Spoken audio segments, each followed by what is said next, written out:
warahmatullahi wabarakatuh.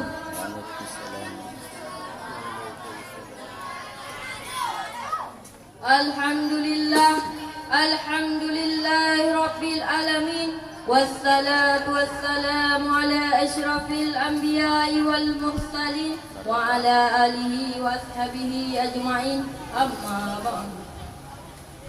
Kicauan burung di pagi hari, ombak di laut pun ikut menari. Dedaunan yang melambai-lambai bersama semilirnya angin pagi. Apakah itu tiada berarti? Sungguh pembicaraan mereka tiada orang mengerti. Kita sebagai khalifah di permukaan bumi ini sudah sepantasnya memuja dan memuji Ilahi Rabbi yang telah menjadikan kita dari setetes air mani yang hina menjadi manusia yang sempurna. Selawat bermahkotakan salam, marilah sama-sama kita alamatkan kepada reformasi Islam sedunia, pejabat tanpa berdasi, ilmuwan tanpa pengguruan tinggi.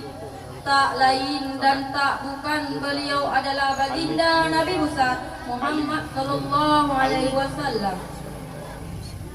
Kata ta'zim dan keikraman kami kepada pimpinan Daya Asjadi dan Suadah dan yang kami hormati kepada Dewan Guru yang mengajar siang maupun malam, dan tak lupa pula kepada santriwan dan santriwati yang seperjuangan dengan saya. InsyaAllah pada kesempatan yang berbahagia ini, izinkan saya membawa satu syarahan singkat yang berorientasikan Islam dan kehidupan hari ini. Kaum muslimin rahimakumullah, apabila kita mencermati lingkungan di sekitar kita, pasti kita akan prihatin. Kalau nurani kita masih bersih, pasti kita akan mengelus dada menyaksikan babak demi babak kehidupan yang kini berkembang.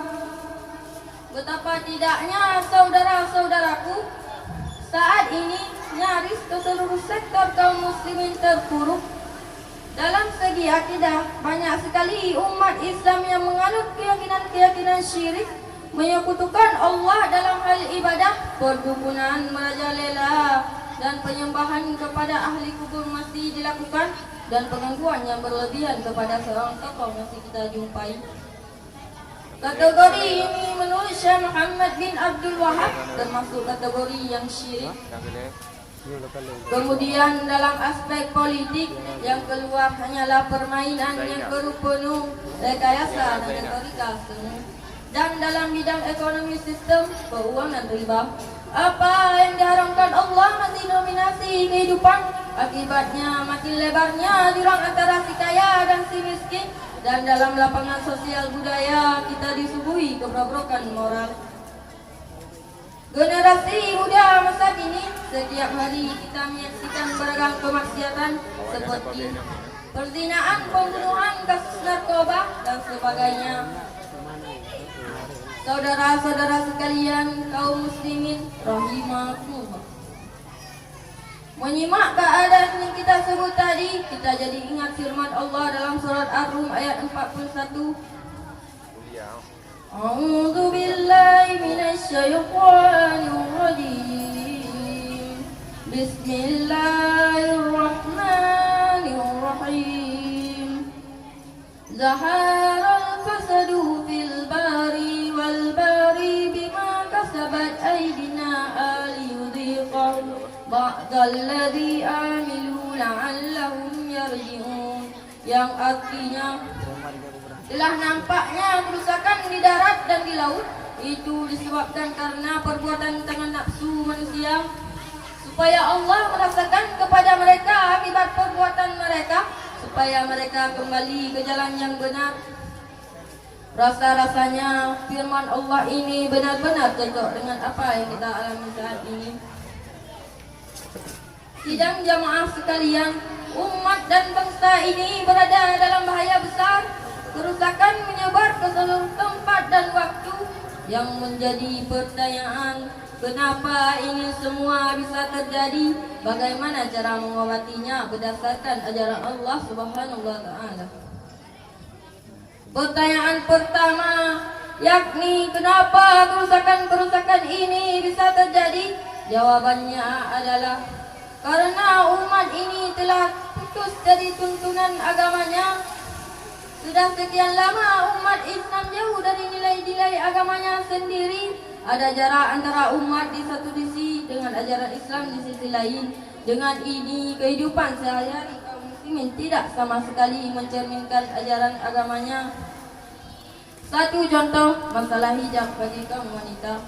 Orang yang menutup aurat malah dikatakan sebagai orang yang nyeleneh, padahal justru mereka lah yang melaksanakan perintah Allah. Kategori ini telah jauh-jauh dari peringatan Rasulullah sallallahu alaihi wasallam. Dalam sebuah hadis beliau bersabda,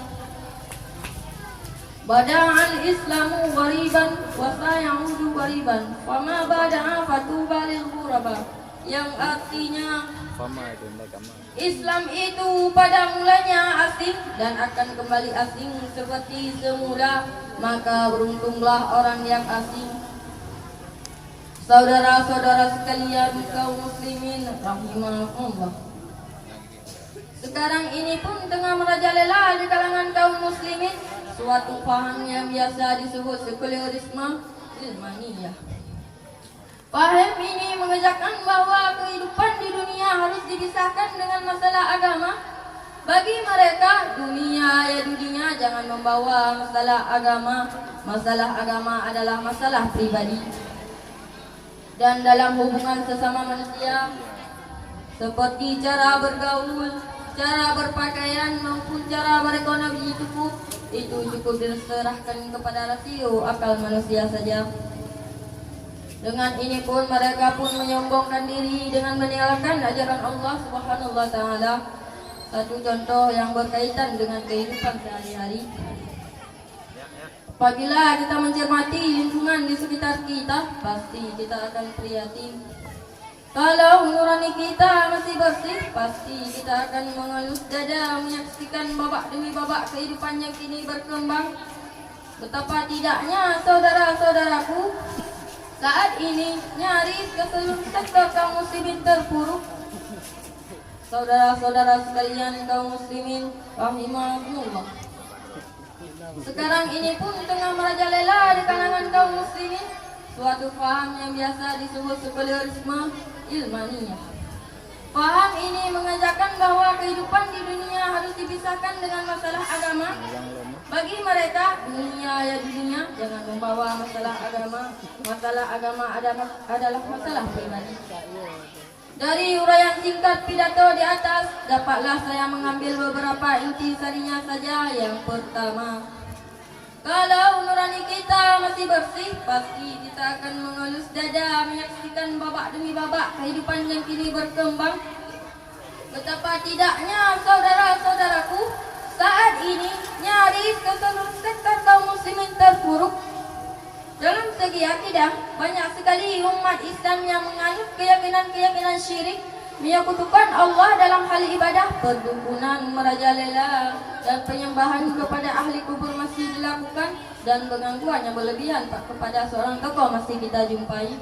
Kategori ini menurut Syekh Muhammad bin Abdul Wahab termasuk kategori yang syirik.